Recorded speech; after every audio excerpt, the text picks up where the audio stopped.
Hey guys, welcome back to my channel. In this video, I'm going to go over episode 14 of Nier Automata anime. There was some interesting imagery that I noticed in this episode, as well as discussing the obvious of this mission playing out very differently from the game. And I will be comparing this anime to the rest of the lore of the games and the novels. So if you're watching this anime only and I never touched the games, I will be bringing up spoilers. And with that warning out of the way, let's talk about it. I do have to quickly point out something I missed in the last episode. When 9S was looking for ideas for gifts for 2B, you see in the image a reference to actually a Nier replicant side mission. It's where you're helping the guy with the red bag help find his girlfriend. And it turns out his girlfriend didn't go missing. She just went to her parents' house, and then it turns into them fighting. So thank you for those in the comments who pointed that out. The episode opens up with Commander telling everyone the rundown for this mission, which is the same for Route C at the beginning. Now, they didn't show this in the anime, but the speech the commander is giving is broadcast throughout the pod so the YorHa members down on Earth can hear it too. And then the commander says her lines of, "Remember, the pain of having your home take away." And 9S says, "It's not like my home was taken away," in his head. He's thinking about how the YorHa androids were manufactured in orbit and not on Earth. But the commander had not specified whose home had been taken away. He thought that her speech was clever wordplay because it made you feel like you had to fight. If you're fighting for humanity's pain of having their home taken away, it made you feel like you had to act for humanity. The words "we will not give up" were built on the feelings of obligation towards humanity and its pain. It made you feel like you could fight till the end for humanity's sake. It was a textbook example of speech to raise morale within the Force. 9S slightly hated himself for thinking like this. I thought that was just an interesting little tidbit to share from the novel from 9S' perspective of this fight. Also, just like the game, you see 2B preparing to depart for Earth as well in her combat gear, and she gets into her aircraft flight unit and it changes color to white to show that she's captain of her squad, and then she takes off to Earth. 9S is back on Earth, and the S-type unit's goals are to take out the anti-air systems. In the game, you actually have to play out that mission, but the episode they just skipped that and it's already complete. 9S looks up to the sky, and it's the same monologue that he had in the game. Back then, he knew nothing. Not how the battle would end, nor what fate would be waiting for them. Now we get to see some new aircraft units in this anime. Those are some heavy-duty aircraft carriers. They're packing some heat. We get to see some of the other scanner type units in this episode. They're taking out the machine aircraft carriers, and here's a nice little Easter egg. The first scanner that called 9S is actually 4S. 4S in the game, you find him in the Forest Kingdom after the bunker blew up. Even though the YorHa squad had been destroyed, he's still trying to gather data on the enemy, and since there's only so much he can do on his own, he asks for 9S for help. 4S felt a sense of guilt at having survived when all his friends had died. He's very grateful that the intel gathering was complete faster than expected, and he tells 9S not to succumb to the same sense of guilt. He decided to give some serious thought to how he was going to live his life from now on. But in this episode, he helped with taking out the anti-air system. 9S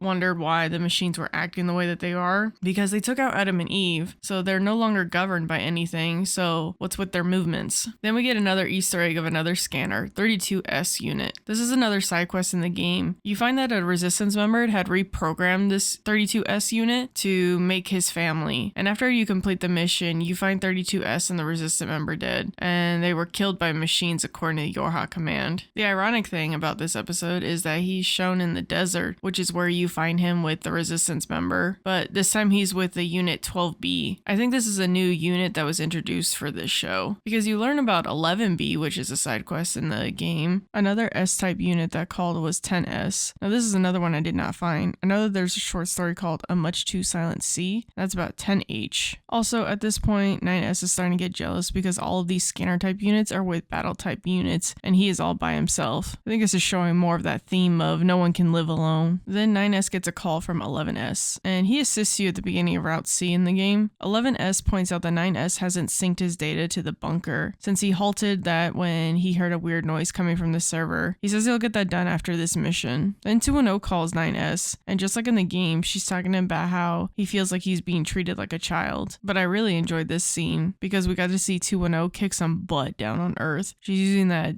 Type 40 Lance as well. She's trying to tell 9S to be careful, and she clarifies that she isn't worried about him, but since 9S is a scanner type, he will just get in the way of the battle type units. Ouch. Harsh. But she doesn't want to admit to him that she's on Earth. In the game, it is explained that 210 did volunteer equipment transition and became 21B unit for this mission. She's also a pretty badass fighter looking at this scene. All of a sudden, we see a red butterfly, and the placement of the butterfly on 210's eyes tells me that this is the beginning of the virus, and it's a creative touch to show the virus is a butterfly. Butterflies represent transformation, rebirth, and change. In Japan, butterflies are often seen as personifications of a person's soul. Whether living, dying, or already deceased, the butterfly symbolizes the spiritual essence. Then we come across a factory, and it's getting blasted by the satellite laser from the bunker. According to the show, there are 2 more factories they need to take out, but my fandom is saying maybe one of these factories is the junk heap. Now, I know the factory in Automata is not the junk heap from Nier, but you just never know. Then we see Commander talking to the Council of Humanity. The Council then shows that the aliens are extinct, as the intel states, and we see images of their spaceship that we saw in the game. Funny enough, one of the images is clearer than the game was. The Council says that it is shocked to find them like this, but it is a step needed to take back Earth. Commander then asks, why don't we disclose the truth about the extinction of the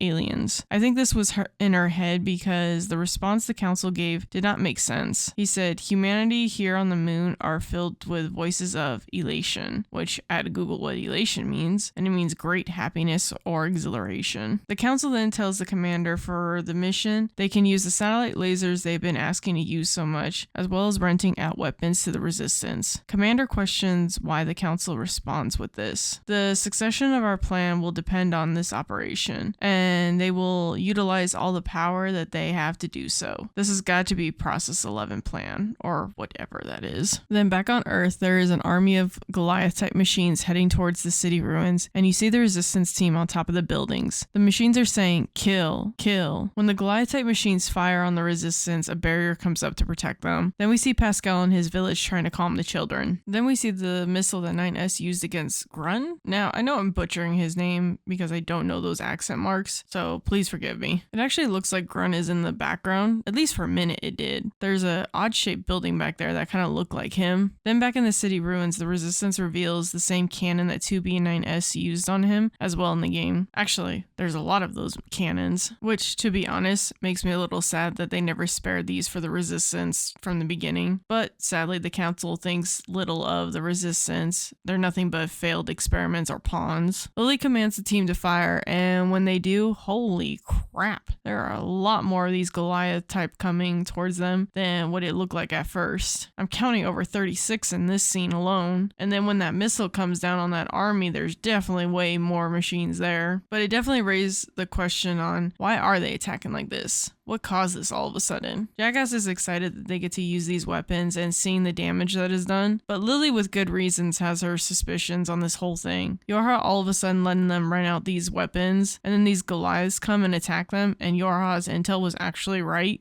With what she's been through working with YorHa, I would have my suspicions too. Jackass points out that she knows Lily is feeling iffy about this, but let's say it's all good for now, and Lily agrees, almost reluctantly. Then one of the other Resistance members points out that some of the machines are still alive, and when it zooms out and it shows Lily giving orders to the other Resistance members, and we can see the line of Goliaths. Okay, you're only just now noticing this, and you need binoculars to see this? Whatever. The problem is their defenses are toast from the last attack. And then Lily asks, they're not here yet? As you see one of the machines get ready to fire, it turns against the other machines, and then 9S appears, along with 7 other scanner type units. Now here's what those hidden reports translate to. Report 1, the YorHa unit's final operation begins. And the second report is, interfering with this operation is strictly prohibited. Back on the bunker, we see the red girls just hanging out, and they say, androids who live for mankind, androids who fight for mankind, androids who die for mankind, for mankind, for mankind. Now on the command station, you hear a bunch of reports getting said. One of them is a reference to Mount Whitney, which apparently is the highest Mountain in the United States. Then you see a reference to Vanguard Squadron Delta, which 2B does assist them in the game. Then you see reports that there's apparently 100,000 machine lifeforms in the city. Also, one of the reports apparently there is a ground unit attacking a server on Oahu. Really? Man, that makes me feel even more sympathy for A2. I know the machine lifeforms could have just built a new one over these last 4 years, but if that's the case, A2 really lost their friends for nothing. While all these reports are being said, all of a sudden you see a red butterfly in the command station flying around. When it flies by Operator 60, she seems to have noticed something, and then the red girls appear behind her. Then you hear a voice say, "Now entertain me, YorHa soldiers." I raised the question earlier on why the machines are acting the way that they are, but this is why. N2, or also known as the red girls, are the ones manipulating things. The machine lifeforms need a goal to function, so for as long as they kept the YorHa alive because the machines needed an enemy, they could just keep going. But over time, they decided to mix things up.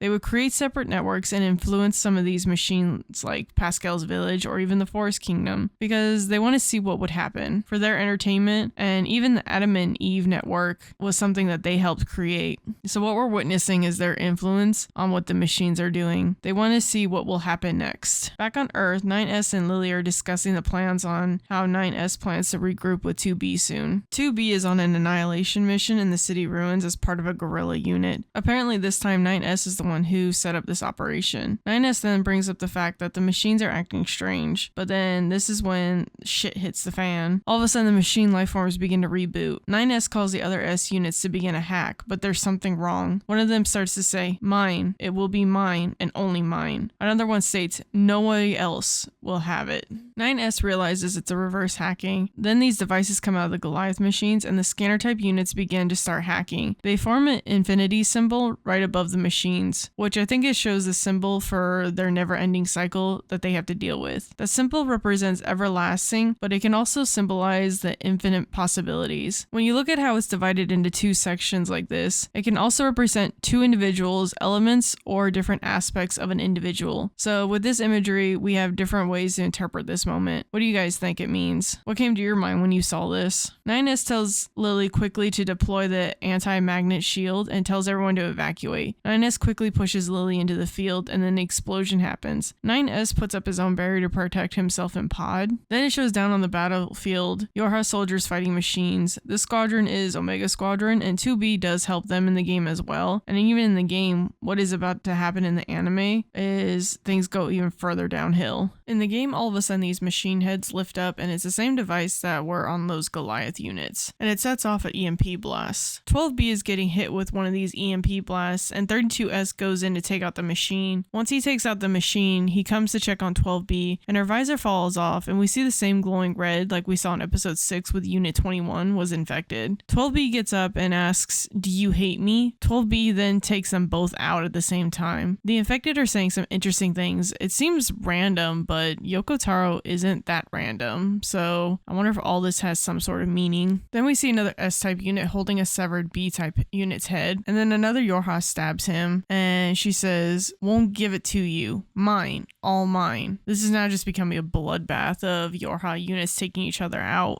Then we're back to the scanner types that were originally fighting the Goliath units. We see another scanner type saying, "Only me, look at only me," before he dies. And you just see other scanner types taking each other out one by one. 9S points out that maybe this was their plan all along to use the scanner types as a mediator to reverse hack. Pod points out that 9S was infected with the virus, but because it caught it, Pod was able to delete the virus. So the 9S wonders if it was a widespread virus that was set up with the EMP blast. All of a sudden, while the Resistance is trying to reboot some of the Resistance members that did not escape the EMP blast, one of them gets up and his eyes are glowing red. The infected charge at one of the Resistance members and she takes one out, but a second one gets her. This virus is cruel. It lets his consciousness free, so he is aware of what is happening, but he cannot control his body. And he pulls out a grenade, and you hear Jackass and the other members wanting to administer the vaccine, but they have to restrain him. And in that quick moment, Lily takes him out. The Resistance member thanks her, but looking at her face here and looking back at her in episode 6, always hiding behind Rose, man, she's grown a lot. She did not hesitate. Lily tells 9S this is where they need to admit failure of this operation, and that the Resistance members will return to camp. 9S tells Pod to communicate with the commander, but Pod is unable to send a transmission. It states that there is a radio jam jamming from a machine. All of a sudden we see a YorHa aircraft unit been hit and is crashing down somewhere in the city. Lily tells 9S to go ahead and not to worry. If they can figure out a solution that will save a lot of the casualties, that will be a great benefit to all. Unfortunately, these type of situations though happen all the time for the members of the resistance. When 9S gets to the crash site, it is 11S and we can see he's infected. 9S says it's strange though because he wasn't a part of the hacking team. Originally he was helping out take out the other anti-aircraft units. 9S wonders why he was infected by a small virus because 9S was able to get rid of it. Pod explains that this is a level 4 threat to 11S and the virus can't be removed. 9S is confused because how did it become a level 4? Pod explains 11S input port was open unconditionally. 9S explains that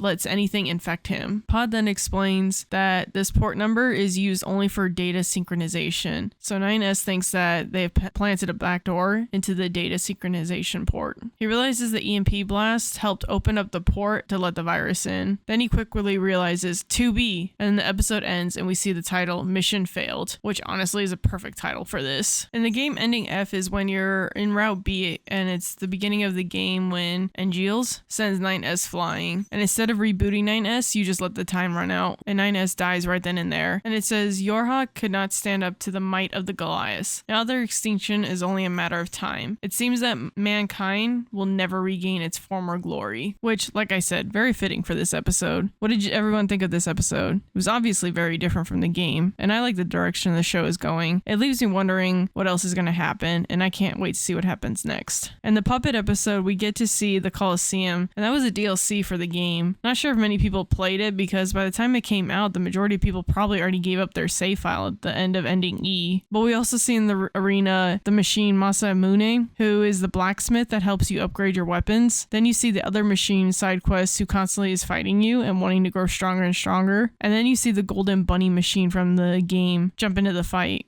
Now this machine is hidden machine at the amusement park. The first time I played it, I had no idea this thing was here, but he's how you can level up to level 99 real quick in the game. 2B and 9S are not joining the fight, but then I guess eventually they decide to jump in. Then all of a sudden there's a surprise guest of one of the bosses that comes down to fight 2B and 9S. The bosses that come down are former Square Enix CEO as well as the former Platinum Gamer CEO, Yosuke Matsuda and Kenichi Sato. At the time when the DLC came out, they were still the CEOs, but within the last 2 years or so, both of them have stepped down, which is why 9S says, look, it's our former bosses. Then it shows the same text from ending F, so I thought that was pretty funny to add. What do you guys think was so significant with the way that the infected were speaking? Do you think it's random, or was it thought out by the creators? What's your overall thoughts with this episode? Let me know everyone's thoughts. And with that, I'll see you guys next week.